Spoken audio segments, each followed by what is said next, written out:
Welcome to Novelwood pop reporter episode number 18 र आज धेरै न्यू चिजहरू छ। एक महिनापछि फेरि आयो वापस on the channel by Pop Reporter र स्वागत छ होइन। परालको आगो मुभीको टिजर आइसकेको छ र मुभीको टिजरले हामीलाई टिज गरिसकेको छ। अहिले फोकस टिजरमा मात्र प्रकाश र सुहानामाथि छ र सबैको पर्फर्मेन्स बबालले देखिन्छ र बबाले पैसा पनि छाप्ने जस्तो देखिन्छ। रिमेक मुभी र एउटा एम सेट गरेर कि कस्तो फ्यामिली ड्रामा हुनेछ यो फिल्म, जहाँ रामनाम सत्यको पनि टिजर रिलिज भइसकेको छ। वाइल्ड फायर ओरा फार्मिङ गरिरहेको छ विराज भट्टको र सुनिल थापा पनि एउटा डेडली भिलेनको रूपमा देखिरहेका छन्। अरू धेरै एक्ट्रेसहरूमा त फोकस छैन, तर ओरा फार्म चाहिँ बबाले गरिरहेका छन् हाम्रो विराज भट्टले। अब 27 गते रिलिज हुँदैछ। धुरन्धर 2 द रिभेन्ज पनि रिलिज भयो र मैले हेरेँ। Best movie ever I have watched, a perfect film भन्न सकिन्छ। आदित्य धेरले धेरै नै बबाल बनाएका छन् र रणवीर सिंहको पिक पर्फर्मेन्स भन्न सकिन्छ त्यसलाई। रिभ्यू तपाईँहरूले चेकआउट गर्न सक्नुहुन्छ अन्त च्यानल, जहाँ पारसलाई one of the biggest cinemas made in Nepal भन्न सकिन्छ अब अपकमिङ फिल्म, किनकि निखिल उप्रेती एज अ खलनायक र सुजय श्रेष्ठ जस्तो एक्सन स्टारहरूलाई मिलाएर अब बिगर स्कल अफ फिल्म बनाउँदैछिन् कृष्ण चौलगाईले। र कस्तो हुने छ डिटेलमा मैले भिडियो बनाइसकेको छु, so you can check it out.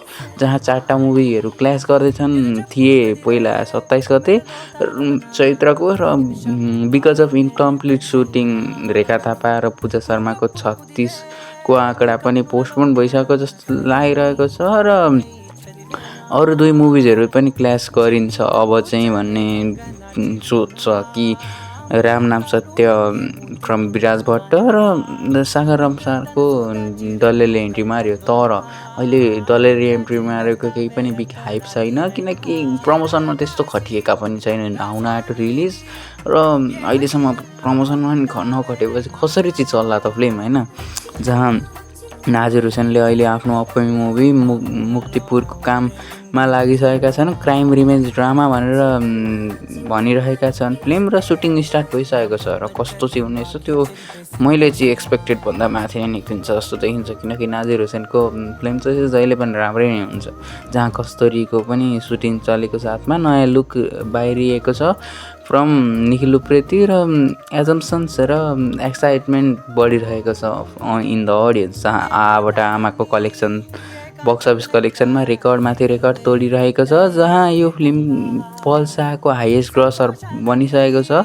र अहिले यो वर्षको अनमोल केसीको कमब्याक फिल्म भनेर जानिएको जेरियन टप फिल्मको पनि बक्स अफिस कलेक्सन अहिले तोडी पनि सकेको छ र अहिले second highest grosser of Nepali cinema 2082 बनिसकेको छ। र अब अहिलेसम्ममा 51 डेज कम्प्लिट पनि भइसकेको छ हिजो, र it collected more than 13.5 lakh होइन, 13 करोड 5 लाख रुपिसको कलेक्सन गरिसकेको छ इन डोमेस्टिक, र 18 करोडभन्दा माथिको कलेक्सन त बक्स अफिसमा वर्ल्ड वाइड नै गरिसकेको छ। जहाँ हामी 3 भाइको ट्रेलर रिलिज भएको छ। मलाई त त्यही केही पनि आश छैन अब आउँदैछ रिलिजमा, मलाई केही बिग खास छैन, किनकि धुरन्धरले यसको सोच लाग्नै दिँदैन जस्तो लागिरहेको छ र न त त्यस्तो बिग खास पनि छ यो फिल्म।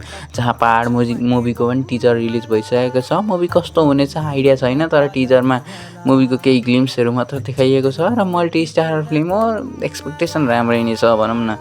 वैशाख 1 गते रिलिज हुँदैछ, जहाँ लाली बजार फिल्मको नयाँ सङ्ग मायालाई केदिउमा बैना रिलिज भएको छ र धेरै नै भाइरल हुँदैछ र ट्रेन्डिङमा पनि आइसक्यो, किनकि स्वस्तिमा खड्काको त्यहाँ भेरी बिग एनर्जी देखाइएको छ र अरू एक्टर एन्ड एक्ट्रेसेसहरूसँग कोल्याब गरेर यसको धेरै नै हाइप बनाइरहेका छिन्।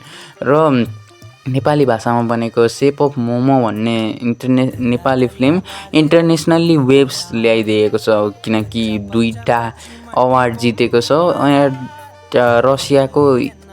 Russia's spirit of fire international film festival भन्ने फिल्म फेस्टिभलमा धेरै नै ठुलो एचिभमेन्ट ल्याएको छ बाई विनिङ 2 अवार्ड्स। यार नेपाली इन्डस्ट्रीको लागि धेरै नै ठुलो एचिभमेन्ट हो यो। र यो त थियो नोभेलवुड पप रिपोर्टरको एपिसोड नम्बर 18, जहाँ तपाईँहरूले हेर्नुभयो कि धुरन्धर 2 द रिभेन्ज र के नेपाली सिनेमामा पनि त्यत्रो बिग कलेक्सन गर्ला धुरन्धर 2ले, र के कुन अब न्युजको लागि बढी एक्साइटेड हुन्छ थियो फर दिस। आफ्नो ओपिनियन कमेन्ट सेक्सनमा दिन नभुल्नु होला। पारक कस्तो लाग्यो र स्वस्तिमा खड्काको नयाँ सङ्ग अब मायालाई के दिउँ भएन भने कस्तो लाग्यो र मुभीमा टिजर्स ट्रेलर्सहरू जुन मैले पनि रिभ्यू गरेँ र धेरै चिजहरू छ त्यो कस्तो लाग्यो आफ्नो पनि कमेन्ट सेक्सनमा दिन नभुल्नु होला। अब अरू कुनै भिडियो नोट हुन्छ त मुभी रिभ्यूमा भेट्नु नै छ।